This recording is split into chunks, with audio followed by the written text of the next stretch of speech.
નમસ્કાર, મંતવ્ય ન્યૂઝમાં આપનું સ્વાગત છે। હું છું કુંજ। નજર કરીશું મહત્વપૂર્ણ ખબરો પર। ગુજરાતમાં ગૃહ વિભાગ દ્વારા પાકિસ્તાની નાગરિકોની યાદી તૈયાર કરવામાં આવી છે, ત્યારે ગુજરાતમાં લોંગ ટર્મ વિઝા પર 438 પાકિસ્તાની નાગરિકો હોવાનો ખુલાસો થયો છે, જેમાં સૌથી વધારે 77 પાકિસ્તાની નાગરિકો અમદાવાદ શહેરમાં હોવાનું સામે આવ્યું છે, જ્યારે કે સુરતમાં 44 અને કચ્છમાં 50 પાકિસ્તાની નાગરિકો હોવાનું સામે આવ્યું છે। ગુજરાતમાં શોર્ટ ટર્મ વિઝા પર રહેતા 7 પાકિસ્તાની નાગરિકો હોવાનું સામે આવ્યું છે।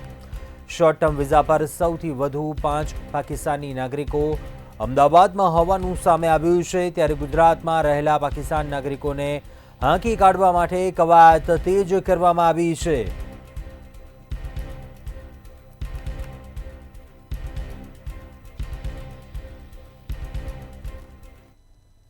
જમ્મુ કાશ્મીરના આતંકી હુમલાની અંદર ગુજરાતના 3 નિર્દોષ નાગરિકોને જીવ ગુમાવવાનો વારો આવે છે, તો બીજી તરફ ગુજરાત પોલીસનું ગૃહ વિભાગ સતર્ક બન્યું છે અને પાકિસ્તાનમાંથી ગુજરાતમાં પ્રવેશ કરી ચૂકેલા અને વિઝા ઉપર આવેલા નાગરિકોને હાંકી કાઢવા માટે કવાયત તેજ કરી છે। નવાઈની વાત છે અને ચોંકાવનારી હકીકત એવી આવી છે, ગુજરાતની અંદર 438 જેટલા પાકિસ્તાની નાગરિકો અલગ અલગ શહેર અને નગરોમાં રહેતા હોવાની વાત સામે આવી છે।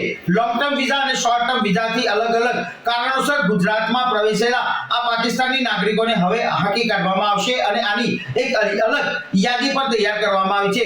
જો કે આ યાદીની અંદર સૌથી વધુ 77 પાકિસ્તાની નાગરિકો અમદાવાદની અંદર લોંગ ટર્મ વિઝાથી રહેતા હોવાનો ખુલાસો થયો છે, તો બીજી તરફ સુરતમાં 44 અને સૌથી વધુ કચ્છની અંદર પણ 50 જેટલા પાકિસ્તાની નાગરિકો વિઝાથી રહેતા હોવાની વાત સામે આવી છે। શોર્ટ ટર્મ વિઝાની વાત કરીએ તો શોર્ટ ટર્મ વિઝાની અંદર 7 જેટલા પાકિસ્તાની નાગરિકો વસવાટ કરી રહ્યા છે, જે પૈકી 5 પાકિસ્તાની નાગરિકો શોર્ટ ટર્મ વિઝાથી અમદાવાદના અલગ અલગ વિસ્તારોમાં રહેતા હોવાની ખુલાસો ગૃહ વિભાગ તરફથી કરવામાં આવે છે, જ્યારે ભરૂચની અંદર 1 અને વડોદરાની અંદર એક પાકિસ્તાની નાગરિક એમ કુલ 7 પાકિસ્તાની લોકો અહીંયા ગુજરાતની અંદર વિઝા કરીને રહેતા હોવાની વાત સામે આવી છે। જો કે આ તમામ 438 ને હાંકી કાઢવા માટે કવાયત તેજ કરવામાં આવી છે। પોલીસ પણ આ બાબતે કઈ કાચું કપાય નહીં તે માટે મક્કમ છે અને આ જે પાકિસ્તાની નાગરિકો લોંગ ટર્મ વિઝા અને શોર્ટ ટર્મ વિઝાથી ગુજરાતની અંદર રહે છે, તેમને હવે ટૂંક સમયમાં અને ગણતરીના કલાકોમાં અહીંયાથી હાંકી કાઢવામાં આવશે।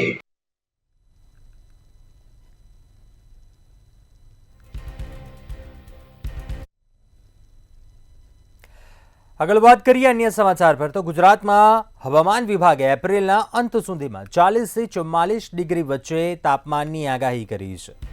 આજે રાજકોટ કચ્છ જિલ્લામાં ગરમીનો પારો 42 ડિગ્રીએ પહોંચવાની શક્યતા છે, જ્યારે કે દરિયાકાંઠા વિસ્તારમાં તાપમાન ઓછું રહેશે, પરંતુ ગરમ પવનને કારણે અસહજ સ્થિતિ બની રહેવાની આગાહી છે।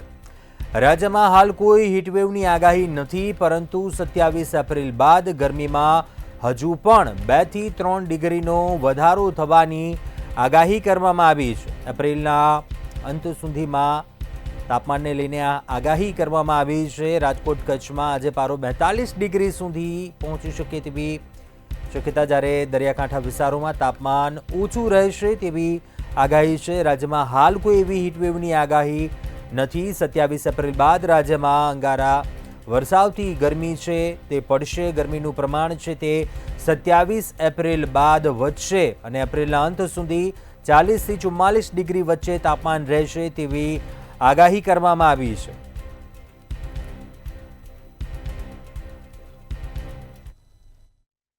जी बिल्कुल थी जो बात કરવામાં આવે તો જે પ્રમાણે રાજ્યમાં વિધિવત રીતે ગરમીની જે શુભારંભ છે તે શુભારંભ થઈ ગયો છે। જો વાત કરવામાં આવે તો જે હાલમાં તો હવામાન ખાતા દ્વારા આગાહી કરવામાં આવી છે કે આગામી દિવસોમાં જે ગરમી છે તે ગરમીમાં વધવાની જે શક્યતાઓ છે એ શક્યતાઓ રહેલી છે। જો વાત કરવામાં આવે તો અમદાવાદ, રાજકોટ, બરોડા, સુરત જેવા શહેરોમાં જે ગરમીનો પારો છે તે ગરમીનો પારો 40 ડિગ્રી કરતાં પણ આગામી દિવસોમાં વધી શકે તેવી સંભાવનાઓ રહેલી છે। જો વાત કરવામાં આવે તો હાલમાં તો રાજ્યના 9 જિલ્લાઓમાં 40 ડિગ્રીને જે તાપમાન છે તે તાપમાન પહોંચ્યું છે।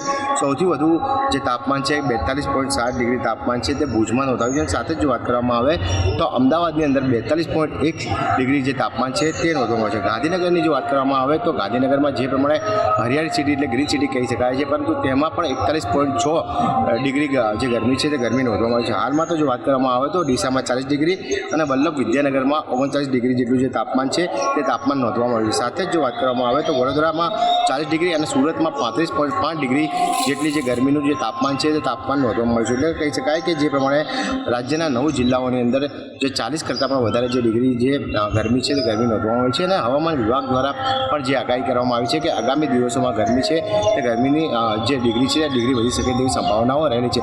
એટલે કહી શકાય કે રાજ્ય સરકાર દ્વારા પણ કહેવામાં આવ્યું છે કે જે પ્રમાણે જે કન્સ્ટ્રક્શન સાઇડ ઉપર અથવા તો જે અલગ અલગ સાઇડ ઉપર જે મજૂરો જે કામગીરી કરતા હોય છે તેમના માટે વૈકલ્પિક વ્યવસ્થા છે તે ઊભી કરવામાં આવે. અને સાથે જ જો વાત કરવામાં આવે તો બપોરના સમયે તેમને કામમાંથી મુક્તિ છે તો મુક્તિ આપવામાં આવે. એટલે કહી શકાય કે જે પ્રમાણે ગરમીનો પારો જે પ્રમાણે ગુજરાતમાં વધી રહ્યો છે તેને લઈને આગામી દિવસોમાં ગુજરાતવાસીઓએ કાળઝાળ ગરમી સહન કરવા માટે પણ તૈયાર છે તે રહેવું પડશે. જી.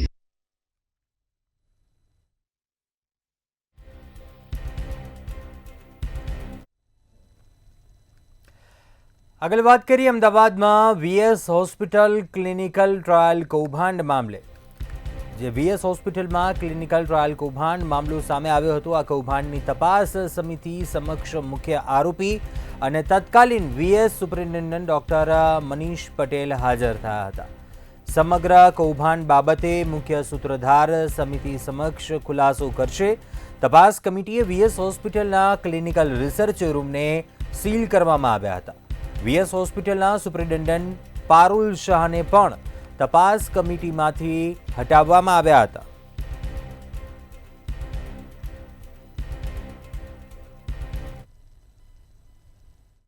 તપાસ કમિટી જે રચવામાં આવી છે, તપાસ કમિટીની અંદર સૌથી પ્રથમ પહેલા કોર્પોરેટર રાજશ્રી કેસરીએ જે માંગણી કરી તે પારુલ શાહ જે છે તેને હટાવી દેવામાં આવે છે. આ સાથે જે રિસર્ચ જે થતું હતું ત્યાં રૂમ છે, આ રૂમને પણ હવે સીલ કરી દેવામાં આવે છે. જે પ્રમાણે નોટિસ જે લગાવવામાં આવી છે, આ નોટિસની અંદર જે તપાસ કમિટીની અંદર જે રહેલા લોકો જે છે, અધિકારીઓ છે તે વીએસ કમિટીની અંદર છે. સાથે સાથે આ જે રૂમ જે છે તેની અંદર તમામ જે દર્દીઓની સાથે રિસર્ચ થતું હતું આ સીલ જે છે તે રૂમની અંદર લગાવી દેવામાં આવ્યું છે. કારણ કે અહીં જે દસ્તાવેજી પુરાવા તેમજ એવી તમામ વસ્તુઓ હશે કે જેનાથી રિસર્ચ થતું હતું તે પ્રમાણિત થશે. સાથે કેટલા લોકોના રિસર્ચ થયા છે તે અંગેનો જે ચોક્કસ આંકડો છે તે પણ માહિતી અહીંયા હોઈ શકે છે.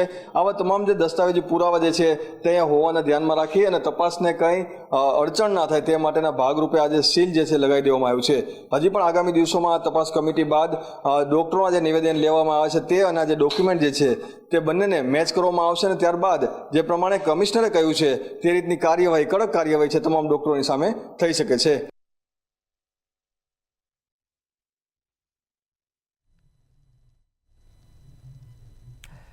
આણંદના ખંભાતના કાણીસા ગામે 7 વર્ષીય બાળકી પર દુષ્કર્મનો મામલો સામે આવ્યો હતો. આરોપીએ દુષ્કર્મ આચર્યા બાદ બાળકીની હત્યા કરી હતી અને કામનાથ મહાદેવ મંદિરની પાછળથી બાળકીનો મૃતદેહ મળી આવ્યો હતો.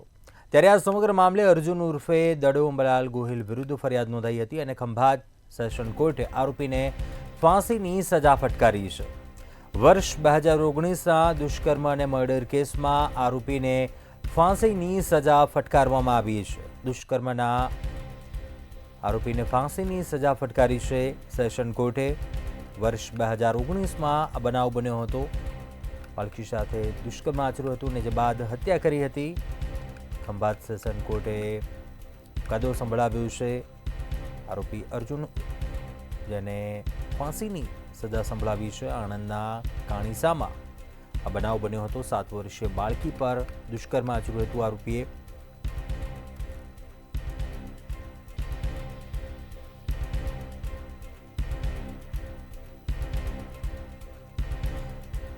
વધુ વિગતો સાથે સંવાદદાતા સપન પટેલ લાઈવ જોડાયા છે. સપન, ખંભાત સેશન કોર્ટનો મોટો ચુકાદો, દુષ્કર્મના આરોપીને ફાંસીની સજા, શું વિગત?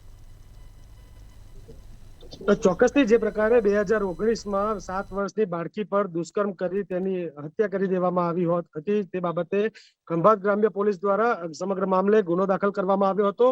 જેના જ ભાગરૂપે આજે ખંભાતની સેશન્સ કોર્ટ દ્વારા આરોપીને 7 વર્ષની કેદ તેમજ આજીવન કારાવાસ અને આ સાથે જ ફાંસીની સજા સંભળાવી દીધી છે.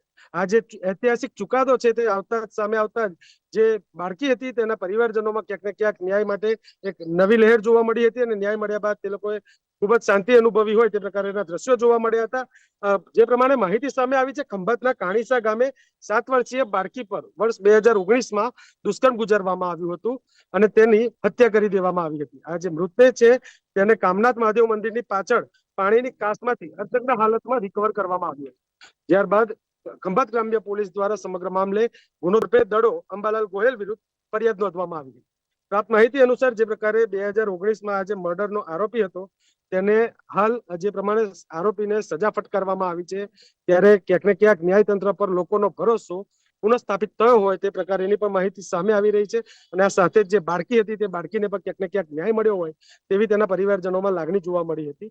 જે પ્રકારે 2019ની સાલમાં નાસ્તો કરાવવા માટે બહાર લઈ જવાનું કરી અને એ બાળકીને લઈ જવામાં આવી હતી અને તેની સાથે ખેતરમાં અવાવરૂ જગ્યાઓ પર લઈ જઈને દુષ્કર્મ ગુજારવામાં આવ્યું હતું. જ્યારે બાળકીના પીએમ રિપોર્ટ સામે આવ્યા હતા, જેની અંદર સ્પષ્ટપણે જે દ્રશ્યો હતા તે સ્પષ્ટ થયા હતા કે મામલો સમગ્ર દુષ્કર્મનો હતો. આ બાબતે જ ખંભાત ગ્રામ્ય પોલીસ દ્વારા આરોપીની અટકાયત પણ કરી લેવામાં આવી હતી અને હાલ ખંભાતની સેશન્સ કોર્ટે જે ઐતિહાસિક ચુકાદો આપ્યો છે તેને સૌ કોઈ દ્વારા આવકારવામાં આવી રહ્યો છે. જી ચોક્કસથી સપન આભાર વિગતો જણાવવા બદલ. તો આણંદનો આ બનાવ બન્યો હતો વર્ષ 2019માં. 7 વર્ષીય બાળકીનું દુષ્કર્મ આચર્યું નરધમે અને જે બાદ બાળકીની હત્યા કરી હતી. ખંભાતના કાણીસામાં આ બનાવ બન્યો હતો કે ખંભાત સેશન કોર્ટે મોટો ચુકાદો સંભળાવ્યો છે. વર્ષ 2019ના દુષ્કર્મ અને મર્ડર કેસમાં આરોપીને ફાંસીની સજા ફટકારી છે.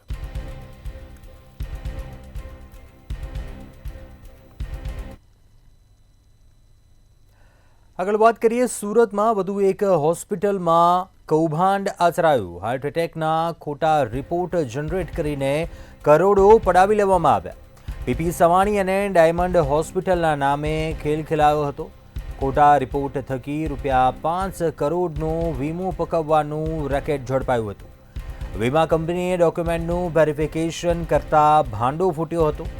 10 પૈકી 8 દર્દી હોસ્પિટલના ઇમરજન્સી વિભાગમાં મળી આવ્યા હતા. 2 મહિલા સહિત 10 સામે ગુનો નોંધાયો હતો. સુરતનો આ મામલો છે, જ્યાં વધુ એક હોસ્પિટલમાં કૌભાંડ આચરાયું છે. ખોટા રિપોર્ટ બનાવી કરોડોની ઠગાઈ આચરવાનું આ કૌભાંડ. ₹5 કરોડનો વીમો પકવવાનું રેકેટ ઝડપાયું છે.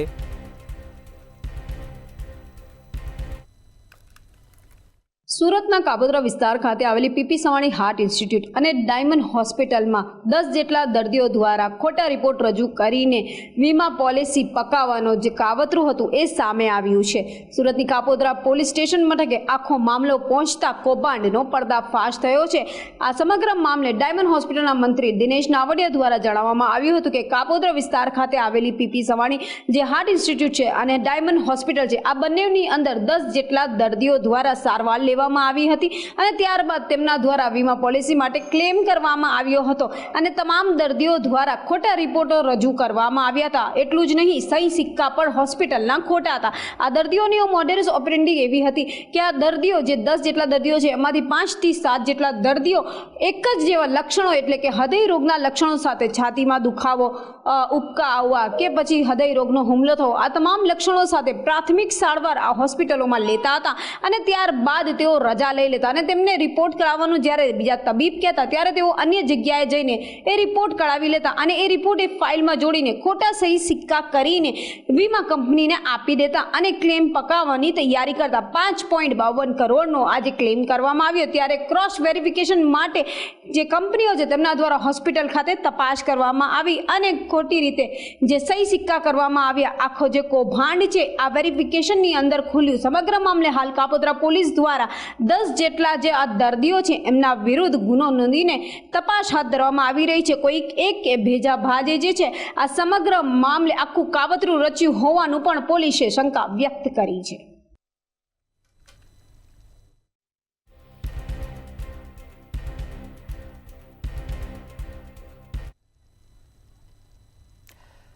આગળ વાત કરીએ, ગુજરાતની સૌરાષ્ટ્ર યુનિવર્સિટીની બીકોમની પરીક્ષામાં ચોરી થયા હોવાની ઘટના સામે આવી, જેમાં અમરેલીની MD સીતાપરા કોલેજના વિદ્યાર્થીઓના વોટ્સએપ ગ્રુપમાં પરીક્ષાના જવાબના સ્ક્રીનશોટ વાયરલ થયા હોવાનું સામે આવ્યું છે. આ સમગ્ર પ્રકરણ બાદ બાકીના 3 પેપર માટે પરીક્ષા કેન્દ્ર રદ કરીને SD કોટક લો કોલેજમાં પરીક્ષા કેન્દ્ર રાખવામાં આવ્યું છે. કોલેજે કહ્યું કે 3 વિદ્યાર્થીઓ જ મોબાઈલ સાથે પરીક્ષા આપતા હોવાથી તેઓ સજાને પાત્ર યુનિવર્સિટી તે માન્ય રાખી લીધું હતું.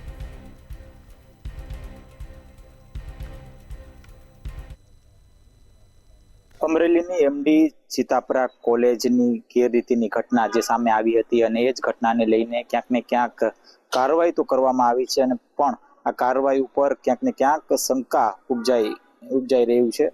ચોક્કસથી જે પ્રકારની ઘટના સામે આવી હતી કે અમરેલીની જે એમડી સીતાપરા કોલેજના કેટલાક વિદ્યાર્થીઓ વોટ્સઅપના માધ્યમથી જે ઉત્તરવયની આપલે કરતા હતા, એટલે કે ચાલુ પરીક્ષા દરમિયાન આ પ્રકારની ઘટના થઈ હતી. બીકોમ સેમેસ્ટર 4ની જ્યારે પરીક્ષા યોજાઈ રહી હતી તે જ દરમિયાન આ પ્રકારની ઘટના પ્રકાશમાં આવી હતી અને જ્યારે ઘટના પ્રકાશમાં આવી હતી ત્યારે છાત્ર સંગઠનોએ આ જે મુદ્દાને લઈને ક્યાંક ને ક્યાંક કુલપતિની રજૂઆત પણ કરી હતી. પણ હાલ જે કાર્યવાહી છે તે કોઈ પણ પ્રકારની કાર્યવાહી કોલેજ સામે કરવામાં નથી આવી, એટલે કે એક શંકા ઉપજાવી રહ્યું છે કે કોલેજ ઉપર કેમ કાર્યવાહી કરવામાં નથી આવી. માત્ર 3 જે વિદ્યાર્થીઓ છે તેમને જ જે દોષિત છે તે ઠેરવવામાં આવ્યા છે, એટલે કે જે વિદ્યાર્થીઓ પોતાના વોટ્સઅપથી જે ઉત્તરવય જે ફોરવર્ડ કરતા હતા એવા જે 3 વિદ્યાર્થીઓને ક્યાંક ને ક્યાંક જે દોષિત ઠેરવવામાં આવ્યા. પણ ચોક્કસથી જે કોલેજ હતી, જે સેન્ટર હતું, એ સેન્ટરની પણ એક જવાબદારી હોય છે કે કોઈ પણ ઇલેક્ટ્રોનિક ગેજેટ છે તે સેન્ટરમાં ન લઈ જઈ શકાય. એ પ્રકારનું એક ક્યાંક ને ક્યાંક એક નોટિફિકેશન હોય છે અને એનું નોટિફિકેશનનું સ્પષ્ટપણે ઉલ્લંઘન થયું છે. તો તેના કારણે પણ ક્યાંક ને ક્યાંક કોઈ કાર્યવાહી કરવાની જરૂર હતી, પણ સૌરાષ્ટ્ર યુનિવર્સિટી દ્વારા કોઈ પણ પ્રકારની આવી કાર્યવાહી થઈ નથી અને તેના જ કારણે ક્યાંક ને ક્યાંક જે વિદ્યાર્થી સંગઠનોમાં એક આક્રોશ પણ દેખાઈ રહ્યો છે. કારણ કે સેન્ટર રદ કરવાની ક્યાંક ને ક્યાંક માંગ ઉઠી હતી. આ સાથે કોઈ એક નક્કર કાર્યવાહી સૌરાષ્ટ્ર યુનિવર્સિટી દ્વારા કરવામાં આવે આ પ્રકારની માંગ હતી, પણ એવી કોઈ પણ પ્રકારની કાર્યવાહી થઈ નથી અને તેના જ કારણે ક્યાંક ને ક્યાંક સૌરાષ્ટ્ર યુનિવર્સિટીના જે સંચાલકો છે તેમની સામે અત્યારે હાલ સવાલો ઉભા થઈ રહ્યા છે.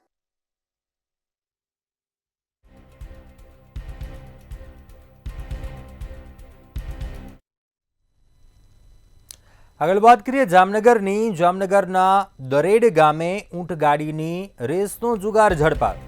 હાર જીતનો રમાતો ઊંટગાડીની રેસમાં જુગાર જે રમી રહ્યા હતા 4 શખ્સો ઝડપાયા છે અને 4 ઇસમો નાસી છૂટવામાં સફળ થયા છે.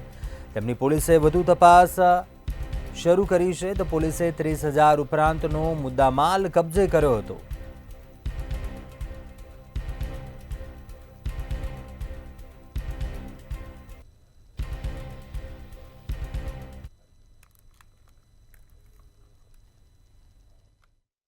જે ચોક્કસ જામનગરમાં એક અલગ પ્રકારનો જુગાર રમતા ઇસમો ઝડપાયા છે. અત્યાર સુધી આપણે સાંભળ્યું છે કે ટીમ પતિ હોય કે અન્ય પ્રકારના જુગાર રમતા હોય છે. તો કે જામનગરમાં એક નવતર કિસ્સો સામે આવ્યો છે. આ નવતર કિસ્સામાં ઊંટગાડીની રેસ લગાવી અને આ ઇસમો જુગાર રમતા હતા. પંચબી પોલીસે દરોડો પાડી અને કુલ 4 આરોપીને દબોચી લીધા છે, જેમાંથી 4 આરોપી ફરાર થયા છે. ત્યારે પોલીસે 8 આરોપી વિરુદ્ધ ગુનો દાખલ કર્યો છે અને રૂપિયા 30,000નો મુદ્દામાલ કબજે કરવામાં આવ્યો છે. ઉલ્લેખનીય છે કે રાત્રિના સમયે ઊંટગાડીની આ ઇસમો રેસ લગાવતા હતા અને તેમાં પૈસા લગાવી અને જુગાર રમતા હતા. પંચબીના પીઆઈ રાઠોડ સાહેબ સમગ્ર મામલાની તપાસ ચલાવી રહ્યા છે અને અન્ય જે ફરાર 4 આરોપી છે તેને દબોચી લેવા માટેના ચક્રો ગતિમાન કરવામાં આવ્યા છે. આમ જે જુગારના નવતર એક પ્રયોગ સામે આવ્યો છે. આ ઇસમો ઊંટગાડીની રેસ લગાવી અને જુગાર રમતા હતા અને આ ફંટરોને દબોચી લેવા માટે પોલીસે ચક્રો ગતિમાન કર્યા છે. ઉલ્લેખનીય છે કે રાકેશ ચાવડા, યુસુફ સમા સહિતના 4 આરોપીઓને પોલીસે ઊંટગાડીની રેસ પર જુગાર રમતા રંગે હાથે પકડી પાડ્યા છે. તો 4 આરોપીઓ ઘટના સ્થળેથી ફરાર થયા છે, જેને શોધી કાઢવા માટે પોલીસે ચક્રો ગતિમાન કર્યા છે. આમ જામનગરમાં એક નવતર પ્રકારનો જુગાર સામે આવ્યો છે. કે અત્યાર સુધી આપણે તીન-પત્તી હોય છે, ઓનલાઈન ગેમિંગ દ્વારા જુગાર રમતા હોય છે, પણ અહીં ઊંટગાડીની રેસ લગાવી અને આ જુગારીઓ જુગાર રમતા હતા.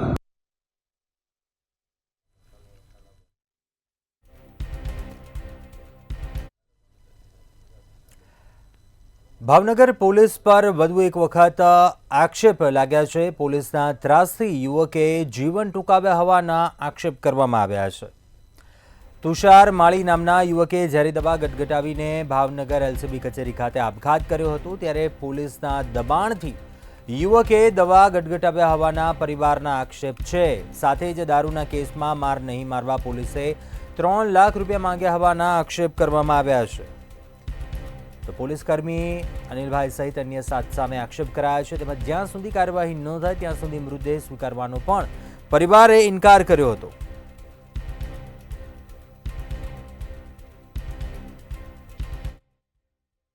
હજી જે ઘટના છે તે ભાવનગરની બનવા પામી છે. ગત તારીખ 21ના રોજ ભાવનગર શહેરના ઘોઘારોડ પોલીસ સ્ટેશન વિસ્તારમાં રહેતા તુષાર માળી નામનો જે શખ્સ છે તેમને એલસીબી પોલીસે દારૂના ગુનામાં અગાઉ ઝડપ્યો હતો અને ત્યારબાદ તે યુવકે એલસીબી ની કચેરીએ જઈને પીઆઈ ની સમક્ષ જ ઝેરી દવા ગટગટાવી હતી અને ત્યારબાદ તેમને ભાવનગર સર્ટી હોસ્પિટલ દાખલ કરવામાં આવ્યો હતો. ત્યારેના પરિવારના આક્ષેપ હતા કે તુષારને એલસીબી પોલીસ દ્વારા દારૂના જથ્થા સાથે ઝડપી લેવામાં આવ્યો હતો અને ત્યારબાદ તેમને નહીં મારવા માટે 3 લાખ રૂપિયા છે તે માંગવામાં આવતા હતા અને સતત તેમની ઉપર ટોર્ચર કરવામાં આવતું હતું. તેમના શારીરિક અને માનસિક રીતના એલસીબી પોલીસ દ્વારા હેરાન કરવામાં આવતો હતો, જેને લઈને કંટાળીને તુષારે છે તે દવા પીધી હતી અને ત્યારબાદ સારવાર દરમિયાન આજે વહેલી સવારે તુષારનું મોત નીપજતા સમગ્ર જે ઘટના છે તેની અંદર પરિવાર દ્વારા આક્રોશ ફેલાવવામાં આવ્યો હતો અને જે પીએમ અર્થે જ્યારે તુષારની બોડી લઈ જવામાં આવી ત્યારે પરિવારે એવો નિર્ણય કર્યો હતો કે જ્યાં સુધી એલસીબી પોલીસના 7 જવાનો જેના દ્વારા તુષારને માનસિક રીતના હેરાનગતિ કરવામાં આવતો હતો તેની વિરુદ્ધમાં ફરિયાદ દાખલ ન થાય અને તેની વિરુદ્ધમાં કદાચ કાર્યવાહી ન થાય ત્યાં સુધી તેમની બોડી છે તે સ્વીકારવામાં આવશે નહીં. હાલ પણ જે તુષારના પરિવારજનો છે તે એસપી કચેરી ખાતે ધરણા પર બેસા છે. તેમનો મૃતદેહ છે તે સ્વીકારવામાં નથી આવતો, પરંતુ સમગ્ર ઘટનાને લઈને ભાવનગર ડીવાયએસપી આર સિંઘલ દ્વારા જણાવવામાં આવ્યું હતું કે તુષાર માળી નામનો જે શખ્સ છે તેની ઉપર ભાવનગર જિલ્લાની અંદર અલગ અલગ 11 જેટલા ગુનાઓ છે તે દાખલ થયા છે. તેમાં મોટા ભાગના ગુના છે તે પ્રોહિબન્સના છે, તેમજ એક ગુનો મારામારીનો છે. તાજેતરમાં તે બાતમીના આધારે તુષાર પાસેથી દારૂનો જથ્થો ઝડપી લેવામાં આવ્યો હતો, જેનો ગુનો ઘોઘારોડ પોલીસ સ્ટેશનમાં નોંધવામાં આવ્યો છે. પરંતુ જે રીતના પરિવાર દ્વારા આક્ષેપો કરવામાં આવ્યા છે તેને લઈને તપાસ કરવામાં આવશે. હાલ પરિવારની જે ફરિયાદ છે તે ફરિયાદના આધારે ખાતાકીય તપાસ થશે અને શું છે સાચું તે પણ જોવામાં આવશે. ત્યારબાદ પોલીસ તંત્ર છે તે કાર્યવાહી કરશે તેવું પણ જોવામાં આવ્યું હતું. પરંતુ પરિવારનો જે કહેવું છે કે જ્યાં સુધી આ જે 7 પોલીસ કર્મીઓ છે તેમની વિરુદ્ધમાં એફઆઈઆર નહીં થાય, તેમને સસ્પેન્ડ કરવામાં નહીં આવે ત્યાં સુધી મૃતદેહ કરાશે નહીં.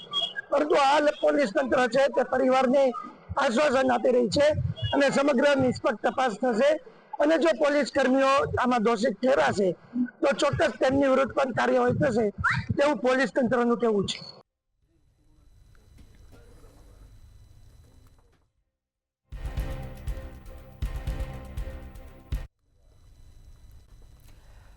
મહેસાણાના વિજાપુરના દેવપુરા સ્મશાનમાં તાંત્રિક ટોળકીના સકંજામાં કાકા ભત્રીજા આવી ગયા હતા. 4 વર્ષ અગાઉ કાકા ભત્રીજાને ઝાંસામાં ફસાવ્યા હતા. રૂપિયાનો વરસાદ થશે કહીને કાકા ભત્રીજાને ઝાંસામાં લીધા હતા અને વિધિ કરવા માટે ટુકડે ટુકડે 14.40 લાખ રૂપિયા પડાવી લીધા હતા. કાકા ભત્રીજાને સ્મશાનમાં બોલાવી તાંત્રિક વિધિ પણ કરી હતી. ઠગ ટોળકીએ તાંત્રિક વિધિ કરીને લોક મારેલો થેલો આપ્યો હતો અને વિધિ કરેલો થેલો 3 દિવસ બાદ ખોલવાનું કહ્યું હતું. કાકા ભત્રીજાએ 3 દિવસ બાદ થેલો ખોલતા રૂપિયાના બદલે કાગળ નીકળ્યા હતા. કાગળનો વરસાદ થતાં પોતે છેતરાયા હોવાનો અહેસાસ થયો હતો. ત્યારે આ મામલે કાકા ભત્રીજાએ વિજાપુર પોલીસ સ્ટેશનમાં ગૌતમ પંચાલ, કમલેશ જોશી, હર્ષ વરિયા સામે ફરિયાદ નોંધાવી હતી. પોલીસે ફરિયાદ નોંધીને તાંત્રિક વિધિ કરતી ઠગાઈ આચરતી ટોળકીને ઝડપી પાડી હતી અને વધુ પૂછપરછ હાથ ધરી હતી. લોભિયા હોય ત્યાં દુતારા ભૂખ્યા ના મરે, તેવી જ વિજાપુરના દેવપુરામાં ઘટના ઘટી હતી. અને જે વિજાપુરના દેવપુરા સ્મશાનની અંદર ઘટના ઘટી હતી કે તાંત્રિક વિધિ કરીને ઠગાઈ આચરતી ટોળકી ઝડપી પાડવામાં આવી પોલીસ દ્વારા અને 4 વર્ષ અગાઉથી લોકોને પોતાના ઝાંસામાં ફસાવતી હતી અને આ જે ટોળકી હતી તેને પોલીસે હાલમાં તો પકડી પાડી છે અને ભરત પટેલ નામના ઈસમે તાંત્રિક ટોળી સામે ઠગાઈનો ભોગ બન્યો હતો અને કાકા ભત્રીજાને રૂપિયાનો વરસાદ થશે કહીને ઝાંસામાં લીધા હતા અને ત્યારબાદ રૂપિયા ટુકડે ટુકડે 14.40 લાખ રૂપિયા જેટલી માતબર રકમ પડાવવામાં આવી હતી અને સ્મશાનમાં બોલાવી તાંત્રિક વિધિની પૂજા કરી અને તાંત્રિક પૂજાને જે કરી લોક મારેલો થેલો આપવામાં આવ્યો હતો ને લોક મારેલા થેલાને જે તાંત્રિક વિધિ કરનાર હતા તેમને એવું પણ કહેવામાં આવ્યું હતું કે 3 દિવસ બાદ આ થેલો ખોલવાનો, બાકી એ સિવાય ખોલવાનો નહીં ને તે બાદ 3 દિવસ બાદ થેલો ખોલતા કાકા ભત્રીજાની આંખ ઉઘડી ગઈ હતી અને કાકા ભત્રીજાએ 3 દિવસ બાદ થેલો ખોલતા કાગળો જ નીકળ્યા હતા રૂપિયાની જગ્યાએ અને રૂપિયાના વરસાદના બદલે કાગળોનો વરસાદ થયો હતો અને જે કાગળના વરસાદથી છેતરાયા હોવાની અહેસાસ થતા વધુ ઠગાઈ આચરવામાં આવેલ ટોળકી ઝડપાતા ગુનો નોંધવામાં આવ્યો હતો અને વિજાપુર પોલીસ સ્ટેશનમાં ગૌતમ પંચાલ, કમલેશ જોશી અને હર્ષ વરિયા સામે પોલીસે ગુનો નોંધ્યો હતો અને હાલ તેઓની ધરપકડ પણ કરવામાં આવી છે. જી.